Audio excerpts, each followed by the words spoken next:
Mi nombre es Litzy Fernanda Martínez Verástegui. Mi equipo está conformado por Jimena Mata, Yesenia Rábago, Montse Ruiz y Guillermo Méndez. En esta ocasión yo voy a hablar sobre los aspectos generales de la evaluación del niño. El motivo de consulta. Son múltiples y muy variados. Por lo general son los padres los que solicitan una evaluación para su hijo. Una de las quejas más frecuentes por los que se lleva a un niño a evaluación psicológica es que tiene problemas escolares o problemas en el aprendizaje. El trabajar con niños también es trabajar con los padres. Aspectos generales de las técnicas psicológicas empleadas en la evaluación del niño. Tiene que recurrirse a diferentes técnicas como la entrevista, las pruebas tanto psicométricas como proyectivas y algunas neuropsicológicas. Las pruebas psicométricas se basan en teorías de tipo estadístico y solo permiten ubicar a un sujeto en determinado lugar en relación con un grupo. Las pruebas proyectivas son poco estructuradas para que las personas proyecten sus características individuales. La persona expresa más de sí misma ya que tiene que estructurar la respuesta con base a su individualismo. Las pruebas proyectivas se fundamentan en la teoría psicoanalítica. La transferencia en la entrevista con el niño se presenta un juego un poco más complicado que con el de un adulto, ya que por lo general el niño no sabe a lo que va ni no se siente con la confianza de hablar. Entonces, como nosotros como psicólogos tenemos que tener empatía y hablarles con un lenguaje que ellos entiendan. El mecanismo de la transferencia es una falsa conexión, una asociación desacertada. Aspectos generales de la entrevista. Cuando se emplea una entrevista en psicología clínica, se hace con la finalidad de comprender a un individuo o un grupo de individuos para que ellos mismos puedan comprenderse. La entrevista puede ser abierta o cerrada o semiestructurada. La entrevista cerrada es cuando el orden ya está determinado.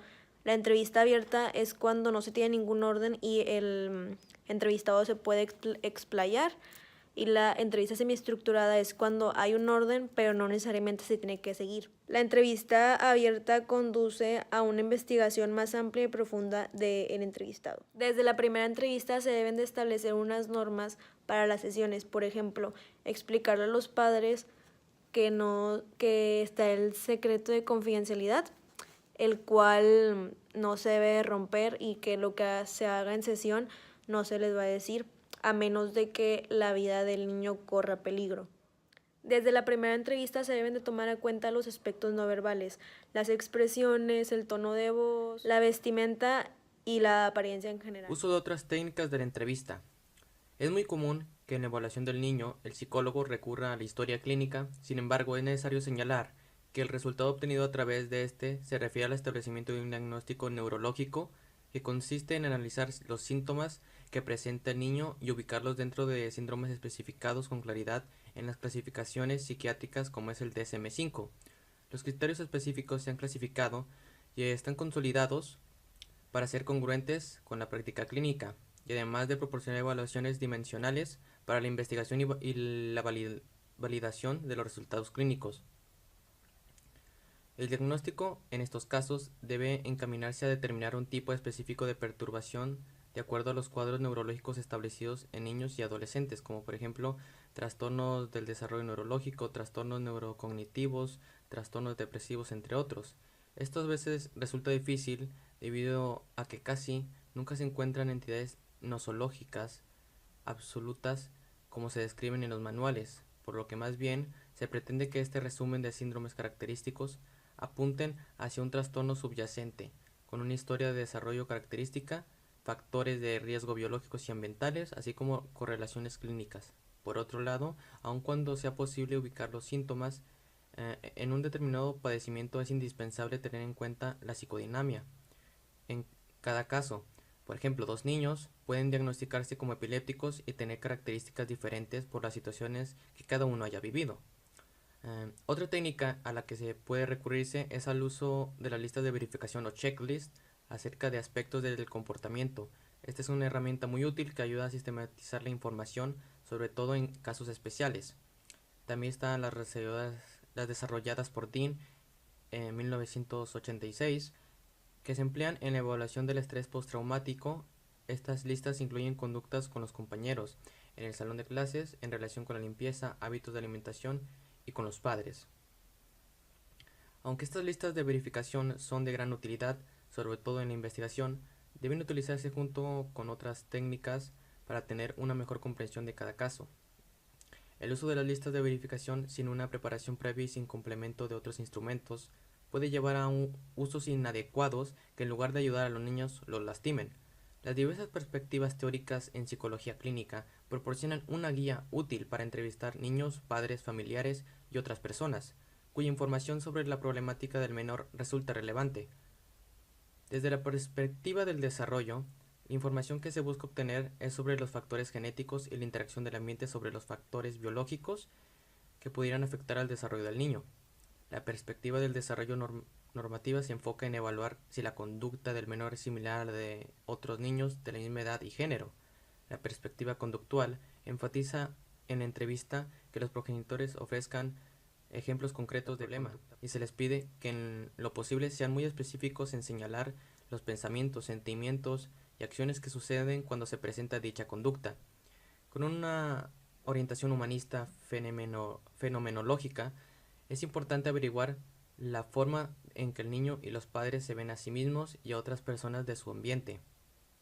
En la entrevista también es importante averiguar qué se ha hecho para remediar el problema. Sattler propone usar una batería multimodal en la evaluación infantil que puede ayudar a determinar fortalezas y debilidades de los niños y los padres, entender la naturaleza del síntoma y qué tanto éste impide la funcionalidad del niño, evaluar qué tanto el menor se encuentra en riesgo de presentar psicopatología u otro tipo de trastorno conductual, determinar las condiciones que inhiben al niño para desarrollar habilidades apropiadas o bien que mantienen la conducta problema, proveer la información base en el establecimiento de un programa de intervención, proporcionar una guía útil que ayude al terapeuta a seleccionar la intervención clínica o educacional adecuado para este niño en particular, evaluar los cambios que se den durante el tratamiento tanto en los niños como con los padres o cuidadores, medir el impacto de la intervención en programas institucionales. En función de la orientación teórica del clínico y del tratamiento que el menor requiera, la entrevista podrá adoptar diferentes modalidades que completen la información requerida, según el caso y los síntomas que presente el menor. En la entrevista con el niño en casos especiales. En casos especiales, queda claro que en cualquier entrevista con niños se tiene que ser flexible y sistemático. Esto resulta más evidente cuando se trata de casos especiales, como, por ejemplo, de pequeños con problemas neurológicos y psicológicos específicos, puede ser de lenguaje. En este punto debe de considerarse también las situaciones de abuso sexual, maltrato, enfermedades crónicas y hechos traumáticos, como el duelo que se establece por pérdidas.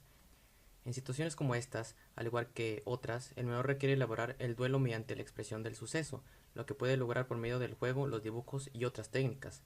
Cuando se trabaja en casos en los cuales los niños han pasado por vivencias traumáticas importantes, hay que evaluar además de si tienen un síntoma o su reacción es la esperada frente a estas situaciones, cuáles son sus recursos para superar esta situación. Entre ellos es importante conocer su capacidad de afrontamiento. En México se ha desarrollado un instrumento para este fin que es basada en sesiones de juego para evaluar la pauta de apego en un niño con trastorno del lenguaje, en donde se pone en práctica la teoría del apego de John Bowlby, que postula el vínculo entre madre e hijo como consecuencia de una conducta característica por parte de cada uno de ellos. En primer lugar, este está el comportamiento de la madre, es decir, la conducta de crianza, y en segundo, y determinada por el primero, está la conducta de apego del niño. Las pautas de interacción de forma gradual se desarrollan entre los pequeños y su madre, solo son comprensibles como resultado de las contribuciones de uno y otro, en particular del modo en que cada uno de ellos a su vez influye sobre la conducta de ese otro. Y ahora continuamos con el análisis del capítulo número 2 del libro de evaluación infantil de Jerome Sattler, el cual comienza hablando acerca de la profecía autocumplida, que hace referencia a la clasificación o la etiquetación que se tiene a los niños dentro del aula de clases. Esta etiqueta ve referido su desempeño académico a lo largo del tiempo, ya que si otros maestros llegan a conocer la manera en la que se tiene etiquetado o clasificado al niño, puede realizar un corte al desempeño. Esto quiere decir, si un maestro que tiene a un niño actualmente en tercero de primaria conoce la manera en la que se le tenía etiquetado dentro de primero de primaria o segundo de primaria, él puede continuar con esta clasificación cortando las metas y los objetivos que el niño puede alcanzar, ya que él mismo hace una manera de evitar darle el conocimiento al niño, ya que se tiene conocido que el niño no lo va a adquirir dado la etiqueta que él ya tenía. Asimismo, podemos decir que dentro de lo que menciona en este capítulo, hablándonos acerca de la clasificación que se realiza en el DSM-4, nos aclara que el DSM-4 únicamente nos servirá para ubicar al niño dentro del área que se corresponda. Y así con esto poder comprobar que la profecía autocumplida, a pesar de que se esté llevando un corte en el desempeño académico, no será. A continuación, yo estoy hablando sobre el tema de comentario, de clasificación y etiquetación.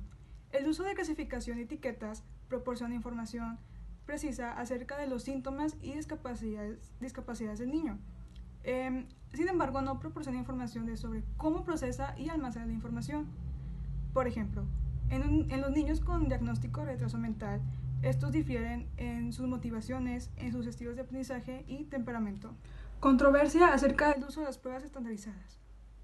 Las pruebas de práctica de evaluación han sido puestas en duda, esto junto con las herramientas y las situaciones en que se llevan a cabo, debido a que los críticos afirman que los psicólogos clínicos infantiles y además los psicólogos escolares no toman en cuenta el bienestar del niño. Y además afirman también que las pruebas estandarizadas no tienen una medida perfecta y además que son de poca utilidad. Algunos procedimientos alternativos que proponen los críticos son las valoraciones de carpeta, los diarios y las respuestas orales o escritas. Además, presentaciones y exhibiciones son otros métodos de evaluación para alumnos. Quienes defienden las pruebas creen que si los métodos estandarizados se aplican y se seleccionan de forma cuidadosa y ética, tienen usos válidos. Además, está esta controversia en que se debe de seguir investigando acerca de las pruebas para que se siga aplicando de forma que se adhiere a la protección del cliente. Por último, vamos a hablar acerca de las estrategias para convertirse en un examinador eficiente.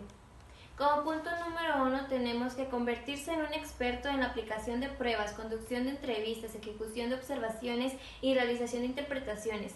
Cuando ya se tengan dominados los detalles técnicos de todos estos aspectos que acabo de mencionar, se tendrá más tiempo para interactuar con los niños y observar su desempeño. Claro que se van dominando a través de la experiencia y de la supervisión. Como punto número 2 tenemos que se reconozca tanto las fortalezas como las limitaciones de las técnicas de evaluación. Es decir, se tiene que tomar en cuenta los resultados de prueba, pero también información extra a la evaluación. Hay que recordar que ni las técnicas formales ni las informales de una evaluación proporcionan información completamente válida y confiable. Además, las técnicas de evaluación varían en su grado de precisión. Esto quiere decir que mientras menos objetiva sea la técnica, más atención se debe de poner al momento de calificar y de la interpretación de los resultados. En el punto número 3 tenemos que se debe desarrollar la conciencia de sí mismo. Esto quiere decir que hay que estar conscientes ante cualquier necesidad personal que pueda perjudicar la manera en la que conduce la entrevista, y esto abarca también la conducta verbal y no verbal. En el punto número 4 tenemos que se debe de identificar con el niño. Se tiene que escuchar y poner atención a los niños. Aunque los niños no quieran cooperar, se les tiene que demostrar que se quiere ganar su confianza para ayudarlos y así establecer un reporte. En el punto número 5 se debe de obtener información adicional. Cuando se tenga dudas sobre la precisión de los datos de evaluación, consulte los expedientes académicos, calificaciones escolares e informes de maestros. También se pueden aplicar pruebas adicionales como entrevistas con el niño, a los padres, a los maestros en caso de que sea necesario. En el punto número 6 dice que se debe de cuidar las anotaciones. Se tiene que verificar la precisión de esas notas y puntuaciones después de terminar la evaluación. Durante la evaluación se debe de recordar de anotar de pie a la letra las respuestas del niño. En el punto número 7 se tiene que neutralizar las dudas sobre la validez ecológica. Se debe de reconocer que la evaluación clínica no es del todo válida en el sentido ecológico, ya que reduce las demandas que los niños enfrentan en sus ambientes naturales y está estructurada para ayudar a compensar alteraciones funcionales. Eso significa que el examinador debe tomar en cuenta la manera en que el ambiente del niño afecta su desempeño durante la evaluación. En el punto número 8 se debe desarrollar hipótesis.